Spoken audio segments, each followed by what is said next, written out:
Namaste.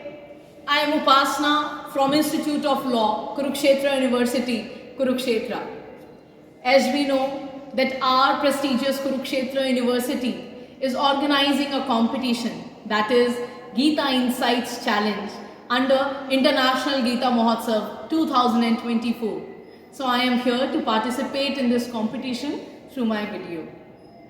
My prestigious attendees, when I went through Gita, I found that Gita is a complete Sadgranth that talks about how to establish the rule of law and how to get the lawful inheritance.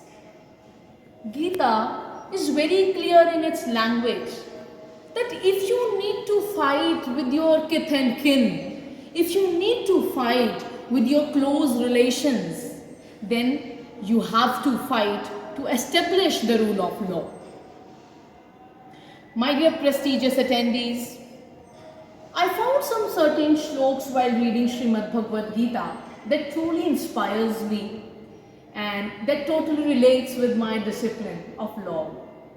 So the very first is of Adhyaya 18, Shlok 6, that says, Etanyapi tu karmani Sangam tyaktva falani cha kartavyani me partha nishchitam matam uttamam.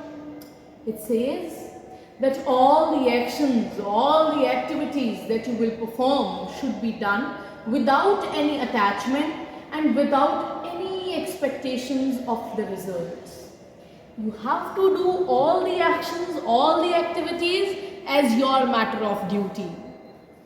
The another that I took from Srimad Bhagavad Gita was from Adhyaya 18, Shlok 23, that says, Niyatam sangarahitam aragadveshatah kritam afala prepsuna karma yattat satvikam uchyate. This says that all the actions that you have performed regulated should be without any attachment, without any love or hatred, and without any desire from the fruitive results. That action that has been performed with these conditions will be in the mode of goodness, and this will be your Shreshtham Karma.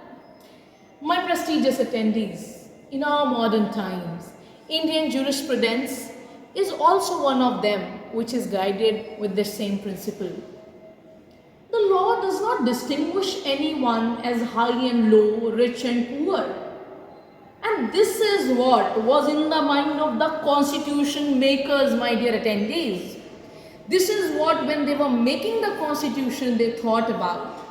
For instance, Dr. Rajendra Prasad ji proclaimed that all the people, whether they are Hindus, Muslims, peasants, princes, they all belong to this one country.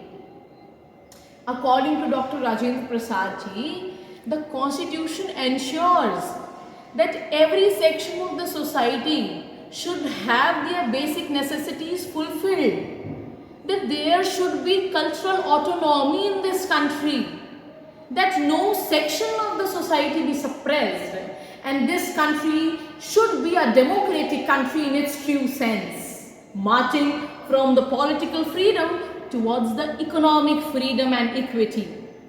So you see that even the constitution makers were totally influenced from Srimad Bhagavad Gita. You see that constitution is also the extension of the philosophy of Srimad Bhagavad Gita. So this is what I was totally inspired from the principles of Srimad Bhagavad Gita. And I hope that after watching my video, you will also be inspired from Srimad Bhagavad Gita. I hope that you also take some principles, some values from Srimad Bhagavad Gita and take them in their life. Thank you so much. Jai Shri Krishna.